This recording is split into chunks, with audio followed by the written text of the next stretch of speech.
Assalamualaikum warahmatullahi wabarakatuh. Alhamdulillah, salatu wassalam ala rasulillah, amma ba'd. Teman-teman sekalian, saya mau perkenalkan diri dulu. Perkenalkan, nama saya Muhammad Saleh. Saya tinggal di Kota Palu, Sulawesi Tengah, tepatnya di Kelurahan Tondo, Perumahan Kopri, BTN nomor 3.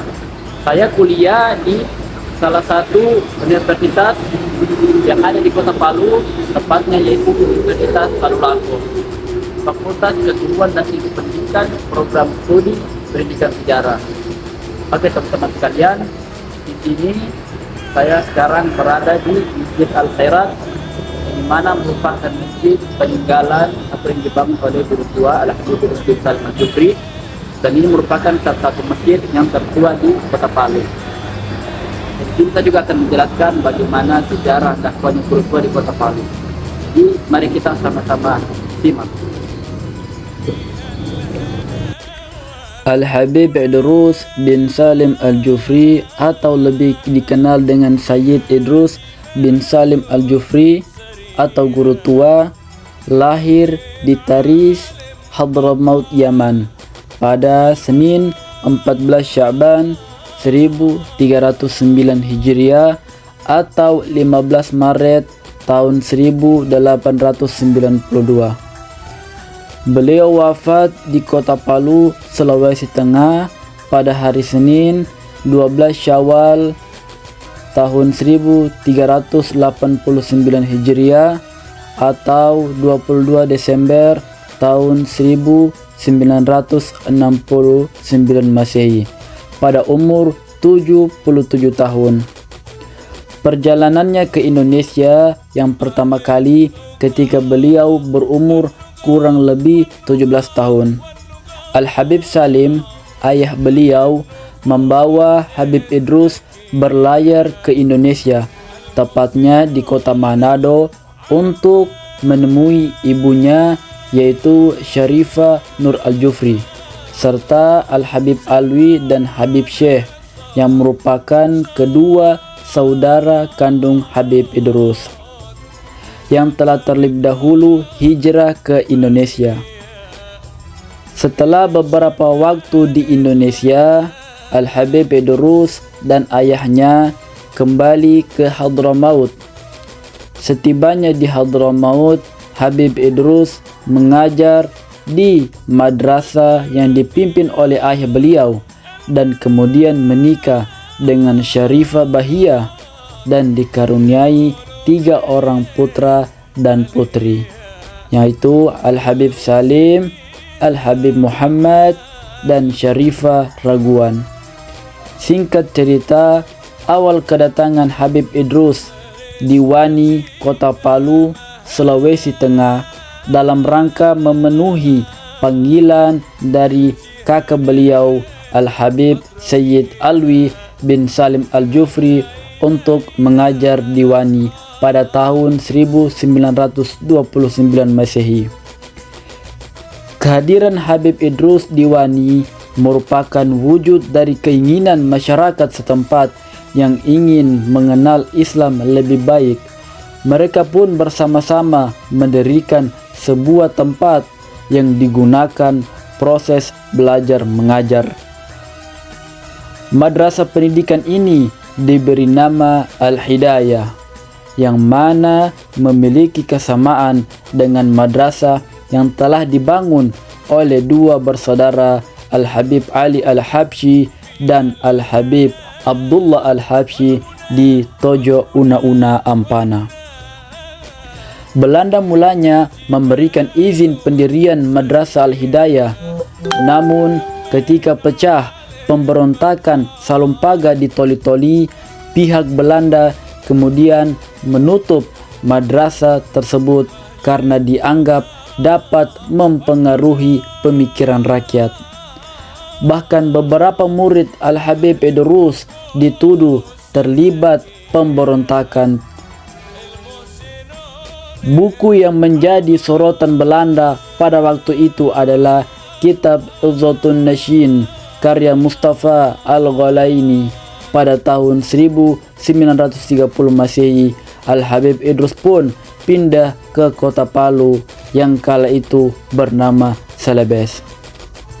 Kehadiran Al-Habib Idrus di kota Palu merupakan wujud dari keinginan masyarakat setempat yang ingin mengenal Islam lebih baik.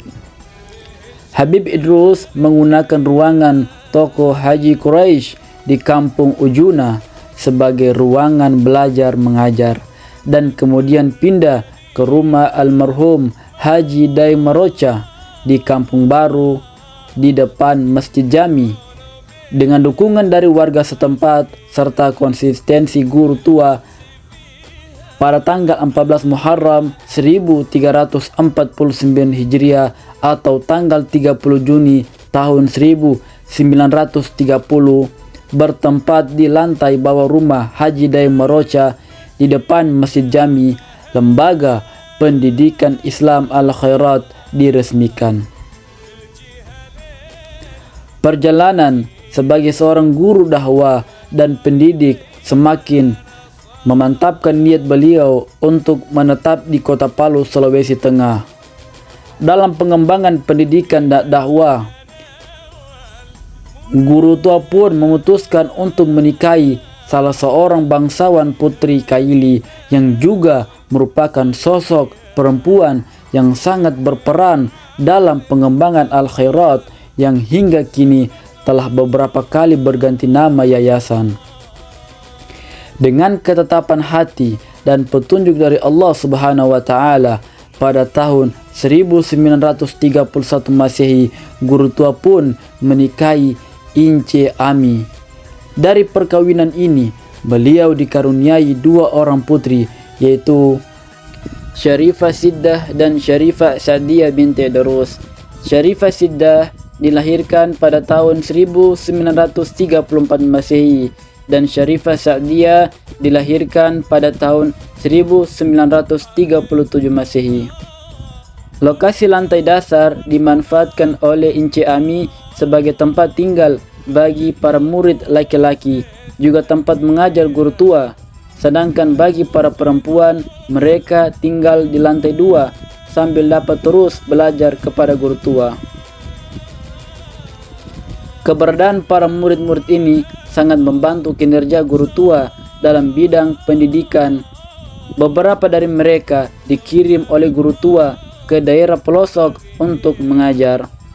Singkat cerita, sumbangsi Ince Ami terhadap pendidikan di Al-Khairat ketika anak beliau Syarifah Sa'diyah Al-Jufri dinikahkan dengan Al-Habib Ali Al-Habsyi. Guru tua pun hendak menikahkan Syarifah Sa'diyah Al-Jufri dengan Habib Idrus Al-Habsyi.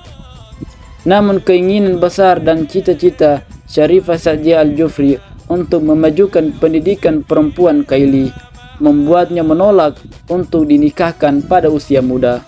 Sambil menangis, Syarifah Sa'diyah Al-Jufri melaporkan hal tersebut kepada Ince Ami. Syarifah Sa'diyah Al-Jufri berkata, "Ibu saya, Ince Ami, sangat menghargai Abah. Ince tidak pernah membantah dan sangat menurut kepada Abah saya. Akibatnya, Syarifah Sa'diyah Al-Jufri pun harus meninggalkan kota Palu dan tinggal bersama keluarga dari istri guru tua yang ada di Solo, Jawa Tengah. Hingga selama setahun lamanya, Syarifah Sa'diyah Al-Jufri tidak dapat bersekolah. Melihat keadaan tersebut, disertai dengan kerinduan untuk bertemu sang bungsu, maka Ince Ami pun memberanikan diri untuk berbicara kepada guru tua perihal Syarifah Sa'diyah Al-Jufri. Syarifah Sa'diyah Al-Jufri mengatakan, "Ince selalu memanggil Abah dengan panggilan guru." Ince Ami mengatakan kepada guru tua, "Jika guru tidak mengizinkan anak guru untuk mengajar di Al-Khairat, maka selamanya di akhirat hanya ada guru laki-laki saja." Hal ini merubah pandangan guru tua yang hendak menikahkan Syarifah Sa'diyah Al-Jufri, dan kemudian mengizinkan Syarifah Sadia menjadi guru perempuan pertama di Al-Khairat, dengan syarat bahwa Syarifah Sadia Al-Jufri harus mengajak beberapa orang teman perempuannya untuk menjadi tenaga pengajar di Al-Khairat. Seiring bertambahnya murid serta para lulusan yang ingin melanjutkan pendidikan ke jenjang SLTA, Inci Ami pun mewakafkan tanahnya seluas 5 hektar untuk pengembangan pendidikan di Al-Khairat, yang kemudian dibangun sekolah Muallimin Al-Khairat. Salah satu murid lulusan Muallimin adalah putri beliau, Syarifah Sadia Al-Jufri.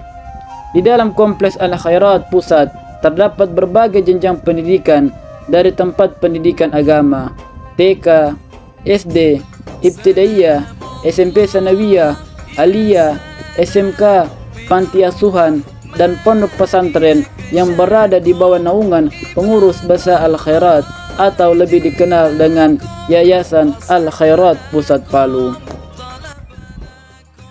Sekarang saya berada di salah satu tempat perguruan Islam yang didirikan oleh guru tua atau Habib Idrus bin Salim Al-Jufri. Kita lihat.